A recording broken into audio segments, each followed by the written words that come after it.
Have you ever heard of the phrase self-fulfilling prophecy? I bet that if you've never heard the phrase, you've still experienced it. Like if you've played sports, you've experienced self-fulfilling prophecy. Like if you go into a game and everyone on your team is convinced that you're going to lose, guess what's going to happen? You're going to lose. Now, I'm not saying that you wouldn't have lost anyways, but now your doubt has removed all doubt. The placebo effect is like that. Like, let's say you're feeling sick, and I tell you, man, I got a pill for you, and this pill will make you feel 100% better. And you believe me. And I give you the pill, and you take it, and you feel better. And then I tell you, actually, that was a purple Skittle. So why did you feel better? Because you thought you were going to feel better. So I'm not saying that you can think yourself to perfect health, but I am saying that the mind is a powerful thing.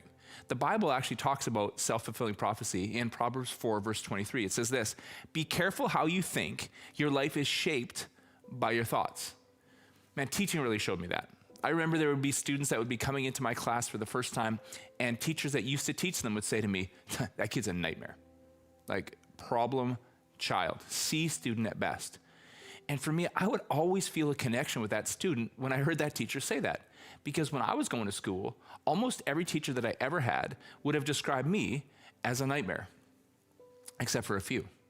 And those few were actually the reason why I became a teacher, because those few teachers believed in me. And more than that, more important than that, they taught me to believe in me.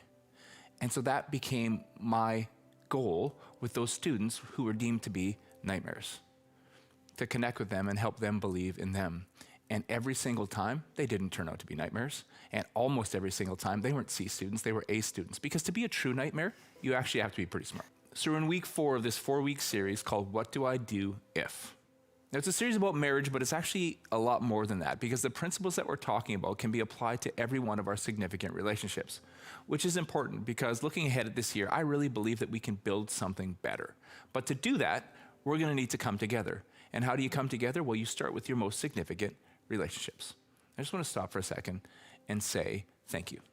Corinne, thanks for being here for all 4 weeks of this series. It's been so cool to have you. Yeah, it's been an honor and fun. Yeah. So today we want to ask this question. What do I do if I'm falling out of love? And there's a part of me that's wondering whether you think I'm going to refuse to answer this question on grounds that it is illogical, that I'm going to sit here and tell you falling out of love. Like, what are you talking about? Like, love is a verb. It's not a noun. You can't fall out of a verb.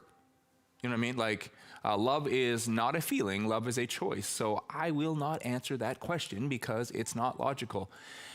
I'm actually not going to say that because I actually believe in the power of a self-fulfilling prophecy, in the power of Proverbs 4:23. So if you really think you're falling out of love, for you, you are falling out of love. Like if you're walking around saying, man, maybe I married the wrong person. Maybe I married too young. Maybe I made a mistake. Well, in your mind, maybe you did. So now what? I want to suggest to you that the answer to now what is this. When faced with the option of powerful or powerless, always choose powerful. Let me kind of explain that a little bit more. Maybe you've heard of the phrase FOMO, fear of missing out. Well, that's a self-fulfilling prophecy, isn't it?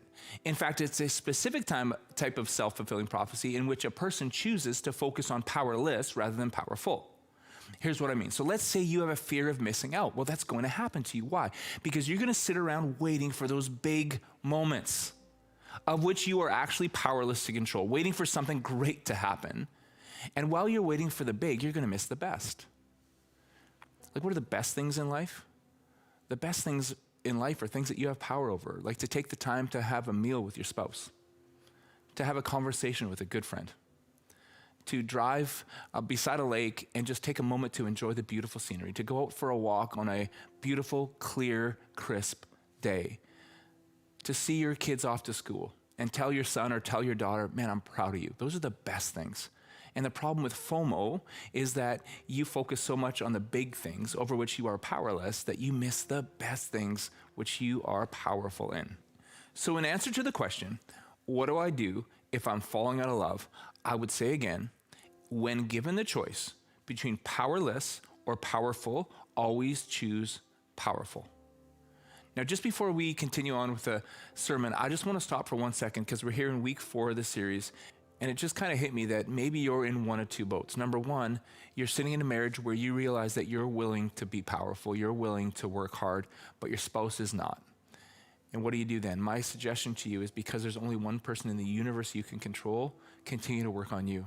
Continue to be powerful and pray for your spouse.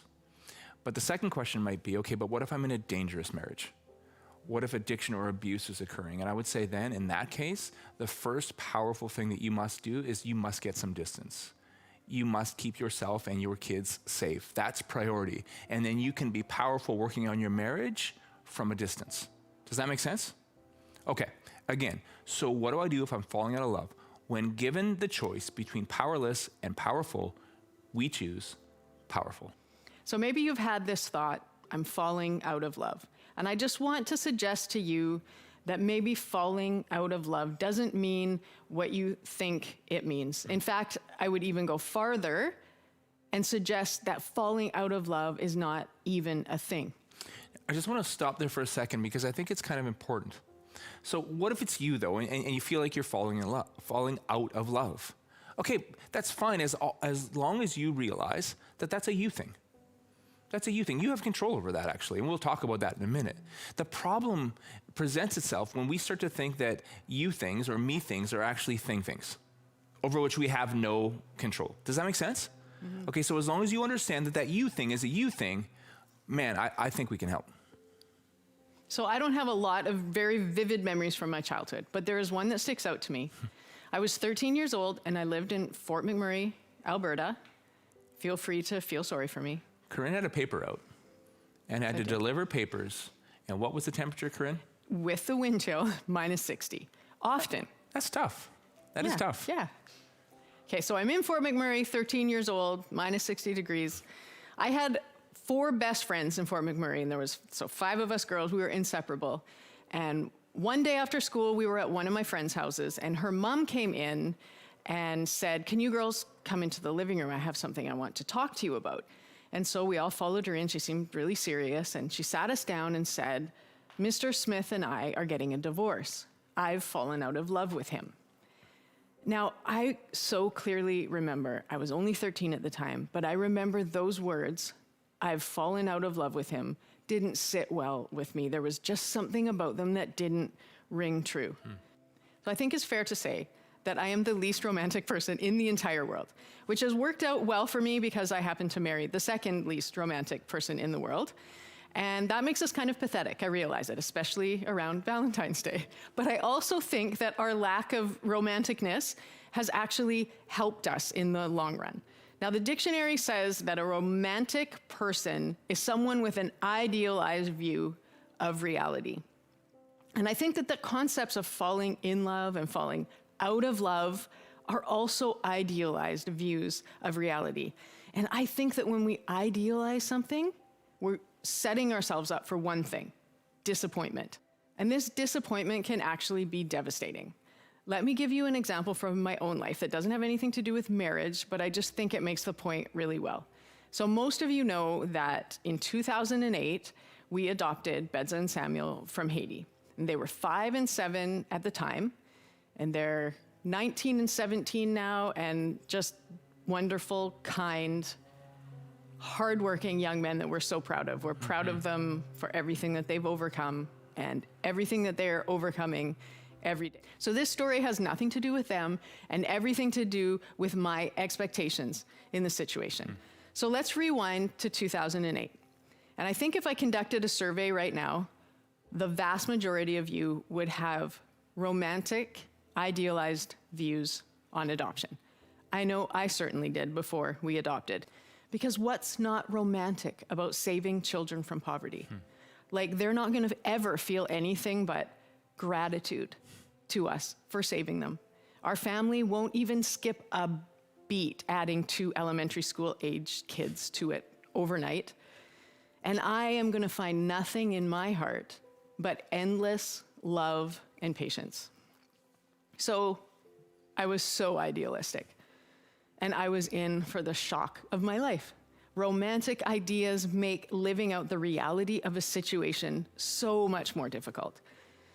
And even if you haven't adopted, anyone who's a parent can relate to this idea of idealized romantic ideas about something. So before you have your first baby, Your thoughts are full of the cute nursery and how you're going to decorate it and the adorable outfits and the unconditional love you're going to receive from your offspring. But that doesn't usually last more than a week of what the reality of caring for a newborn baby is like. But maybe you're a baby person and you do hold on to those ideals until the baby years are over. I guarantee they're gone once the toddler demons emerge. So maybe you're saying that whole idea of romantic ideas leading to disappointment makes sense in the context of parenting. But what about marriage? Like, isn't marriage supposed to be romantic? Like, boy meets girl, boy marries girl, and they live happily ever after. Isn't that the dictionary definition of romance? But can I suggest something to you today that you might not like hearing? There's nothing romantic about love. Like, I don't like the concept of falling in love and falling out of love because it's so misleading. Like, I think that love begins when the feelings of falling in love end. Marriage is a process of taking off your masks one by one, and your spouse is doing the same thing, taking off their masks one by one, and you just both keep loving whatever's underneath. And that's the least romantic thing I can think of, but it's also the most beautiful thing I can think of. When you think about marriage in those terms, like taking off your masks and loving whatever's underneath, it makes so much sense why the Bible uses marriage as the central metaphor to describe Jesus' relationship with his church, with his people, with us. Real me meets real you without the masks, and you just keep loving and are loved no matter what is underneath. That's like Jesus with us. It's not romantic, but it's beautiful. Yeah. Well, that's so cool.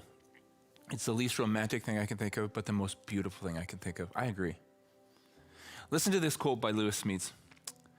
My wife has lived with at least 5 different men since we were wed, and each of the 5 has been me. That's good. You know what I mean? Like, we're all on the road back to me, and just that journey of loving each other through all the different phases.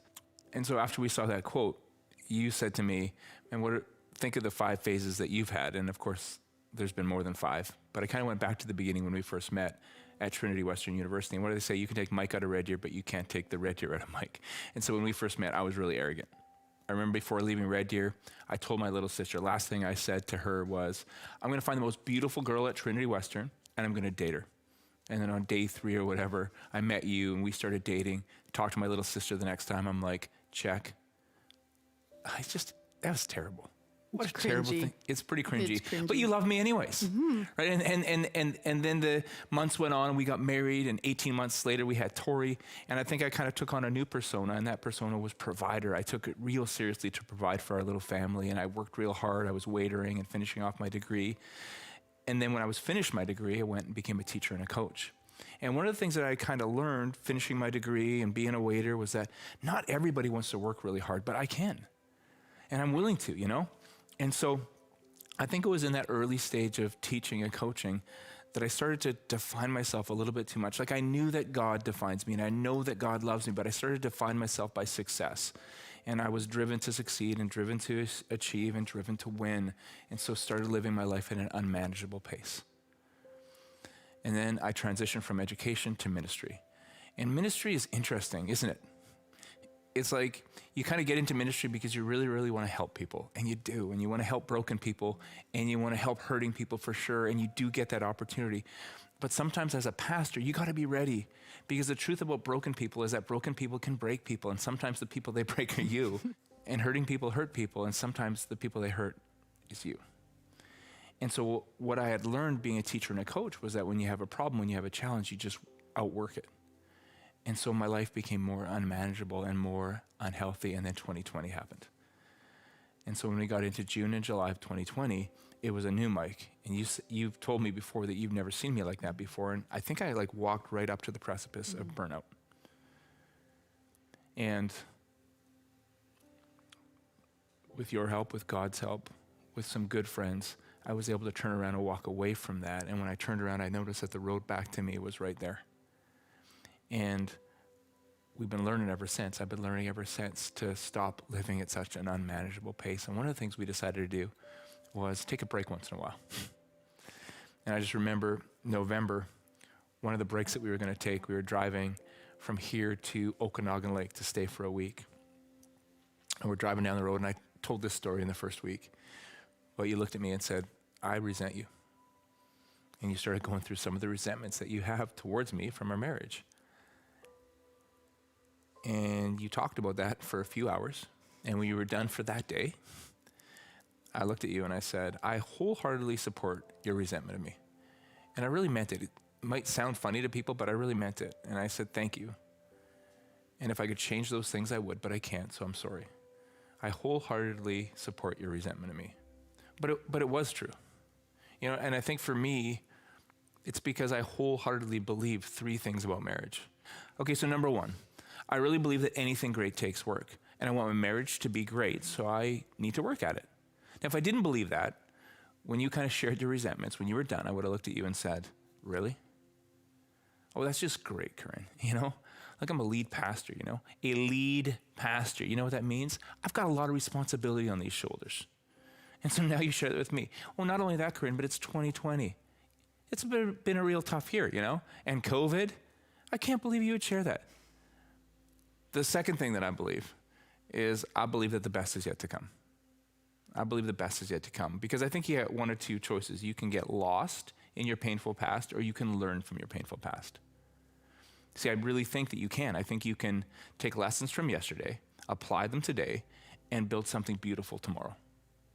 Now, if I didn't believe that, when you shared that with me, I probably would have curled up in the fetal position, sucking my thumb and saying, I'm a failure, I'm a loser, I'm a terrible person, a terrible person, a terrible person.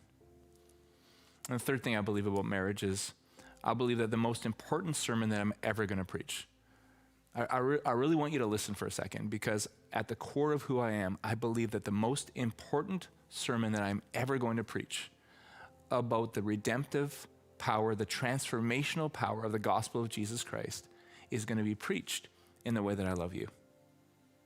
Now, I hope I preach other important sermons. I hope I preach other powerful sermons, but this is the most important. Now, if I didn't believe that, when you were done sharing, I would have looked at you and said, I'm so sorry that you feel that way. I'm so sorry that you see it that way. Okay, I hate that, by the way. I hate when people do that. Like, if you're sorry, you're sorry. Don't say that. In fact, if you've said that, and you can remember saying that at all in the last 6 months, slap yourself upside the head right now. I'm going to give you a second. Stop saying that. If you're sorry, you're sorry. Take responsibility for you. Be powerful. Okay, so I want to go through that again. So number one, I really believe that to build something great, it takes hard work. Well, you know what the powerful choice is? I can work hard. And number two, I believe the best is yet to come. That I can apply lessons from yesterday to today and build something beautiful tomorrow. Well, I can do that. That's powerful. And I really believe that the most important sermon I'm ever going to preach on this earth is the way that I love you. Well, I'm not perfect, but I can do my best to try to love you and preach that sermon. That's powerful. When facing the option between powerless and powerful, always choose powerful. I sometimes think what would have happened if you had had that response. Like if you had looked at me and said, I can't believe that you would dump all that on me. Like, don't you understand the pressure I'm under? And you wouldn't have been wrong. I did kind of dump on you, and you do have a lot on your shoulders and a lot of pressure in your life, but I remember how I felt at that point, where I was at, like just internally, and I knew that I couldn't live life the way I'd been living it anymore. And that's not to say that my life was bad or that my marriage was bad, because it wasn't. But I had lost myself along the way. I had just come to see that I'd given everybody else space in my relationship with them, and I hadn't given myself any space. And when you live that way for long enough, you kind of feel like you disappear. And I felt God say to me that it was time to wake up, and it was time to become who I was meant to be, and I knew that I had to answer that call. So I'm just so thankful that you responded with kindness on that drive to Kelowna, because I was at a point where I was willing to risk everything. And then your response in that moment just reassured me that you weren't going to leave. And I know that you would never leave me physically, but I had fears that you were going to leave me emotionally and not just give me the space that I needed to change or be intimidated or be angry or be overwhelmed. And your response gave me hope for the future, that we could change and grow together. That's awesome. So one of the things that Corinne talks about a lot is she talks about now exerting her personhood. And so the other day I sent you a text and I said, hey, do you think you could exert your personhood on like Monday, Wednesday, and Friday? We'll take Tuesday, Thursday, and weekends off. And you said no. But all joking aside, I really want to go back to week 1 a little bit. And we talked about the fact that we need to be real with ourselves, honest with each other, and kind always. Real with ourselves, honest with each other, and kind always. And it's so important because so understand the journey that we've been on. Like over the last months especially, we've both been very, very real with ourselves. Just kind of dealing with where am I and where does God want to take me? And then you were honest with me, but it came from a context of kindness. Because I don't know how many people know this, but you're the kindest person that I know. And so stepping into that moment was so beautiful and so right. And part of it was because it was just this context of kindness. And I just want to suggest to everybody, make sure you do it in that order. Be real with yourself. Be honest with each other, but always, always, always be kind. So the thing that happens when you have those conversations, when you're real with yourself and you're honest with each other and you're kind both ways, what happened with us in that moment was I felt like a wall came down between us that I didn't even know was there. And I don't know if you feel this way or not, you don't have to answer, but I felt so much closer to you after that conversation. So much more trust in you that I had taken a risk and you had proved to me that you were there no matter what. Okay, so when given the option, when given the choice between powerless and powerful, I think you got to choose powerful. And so I know it's hard work. And I know it's a real big decision to decide that I'm going to learn from the past, apply it today, and see something beautiful tomorrow. That's tough, but you can do it. You're powerful. And I know it's real powerful to really make it a priority to love your spouse. But here's what I know. I know that there was a time in my life that I thought our marriage was perfect. And it's just so exciting to me to go on this journey with you because it just keeps getting better, which is so cool. And I think how it happens is like, so I'm on a journey back to me, and you're on a journey back to you, and together we're on a journey back to us. And I love it. I love it. It's powerful. So if you find yourself asking that question, what do I do if I'm falling out of love? I just want to ask you to do me a favor right now. And I want you to be really honest with yourself. I want you to call that question what it is. Because I think that you might mean, what do I do if I don't have the same feelings I used to have for my spouse? Or what do I do if this just feels like it's taking too much effort? Because the thing that being honest with yourself does is it's going to stop a couple of things from happening. When you tell yourself over and over again that you're falling out of love, and when you tell other people that you're falling out of love, what you're really trying to do is convince yourself that it's okay to pull the plug on your marriage, that it's okay to look to that other relationship, that it's okay to have an affair. So just be honest with yourself. I'm falling out of love is often an excuse to give up. So I'm just asking you today, don't give up. Dig deep instead. Marriage isn't about falling in love and falling out of love. Marriage is about removing your masks one at a time, and your spouse is doing the same thing, removing their mask one at a time, and you both keep loving whatever's underneath. And when I say dig deep, I don't mean you have to do that on your own. I know more than anyone that sometimes when you dig inside yourself, you don't find anything.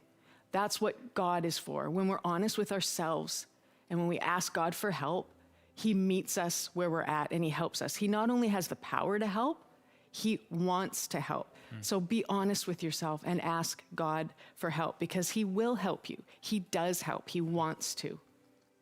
Because we all want to become who we were meant to be.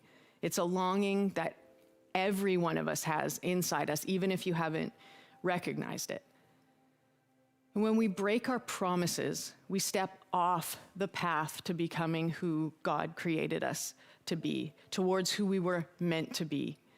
So if you think that other person or that other relationship or that other life is going to make you become yourself, is going to lead you to be who you were meant to be, the real you, can I just suggest that you think again?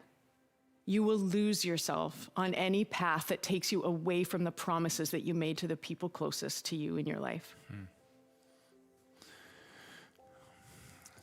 You know, I want to kind of shift gears just a little bit in week 4 of this 4-week series. And I want to tell you again that you're not alone. And I just think you said that beautifully, Corinne, that God sent his one and only son, Jesus, into human history, and that Jesus died and he rose again. And can I explain that in the context of what we're talking about today? So number 1, Jesus died so that our sins could be forgiven. Do you understand that? So what it means that we don't need to get lost in our painful past, but we can learn from our painful past. Apply lessons from yesterday to today and build something beautiful tomorrow. Because Jesus says that we can have a clean slate. And not only did Jesus die for you, but he rose again for you. And I know it's easy to sit here and for us to say, be a promise keeper, be a promise keeper, be a promise keeper, but I really think you got it in you. Or maybe you don't, but with his help you can. Temptation is real, but God's power is greater. And when Jesus rose from the grave, what it means is that his power becomes your power, and you can become the person you were created to be, move towards the road back to you. And finally, I just want to say this, that the best really is yet to come. That God has a plan for you. God has a plan for your relationships. God has a plan for your life, that your life would be a sermon of redemption. And because of Jesus' death and because of his resurrection, and he's going to give you the strength and he's going to lead you step by step to do that. I don't know how you could ever do this marriage thing without him. So I just want to give the opportunity right now. I'm not saying that you need to be perfect. You absolutely don't. I'm so far from that. Even Corinne's so far from that. You don't need to be perfect because Jesus is perfect and he's here to help. So I want to just take a second and I want to pray a prayer. And that prayer is just inviting Jesus into every part of my life, including my marriage, including my significant relationships. And so if you're there and it's time to ask help and you want some help in this area of your life or in any area of your life, why don't you just pray with me? So let's pray. Dear Jesus, thank you. Thank you that you died so that I don't need to get lost in my painful past. I can learn from it and move forward. I ask that you would be my Savior and that my sins would be forgiven and that I would get a clean slate. And Jesus, thank you that you rose again. I pray that you would give me the strength I need to be the person that you created me to be. And give me the strength to tell a great story with my life, preach a great sermon with my life in every area. I'm so thankful that you came and you died so that I can really live an abundant life, a great life that starts today, not always easy, but good. It starts today and stretches into eternity. I pray all this in your name. Amen. Man, if you just prayed that prayer for the first time, I just want to ask you to do me one quick favor. Can you please text the keyword life to 604-670-3040? We don't want to stalk you, but we really, really want to support you because this whole 2021 building something beautiful, we got to come together, and that's one of the ways that we can do that. We want to help you. And I want to just say one last thing. We've talked about a lot of resources during the course of this series. Okay, we've talked about the importance of silence and solitude. We've talked about the importance of being in a small group. We've talked about the importance of counseling. We've talked about a number of books. And so what I want to do is I want to invite you, man, if you're serious about taking this to the next step and really taking this seriously in your life, go onto our website. So www.southsidelife.com/resources. And there you're going to find a page with all the resources that we've been talking about throughout this series. So just one more next step. Okay, next week, Sunday, we're kicking off a brand new sermon series called Simple Significance. Number 1, how cool is that title, by the way? But it's actually going to be part of the journey back to you. So make it a priority, set a reminder, and we'll see you here next week. I love you guys, and thank you again, Corinne.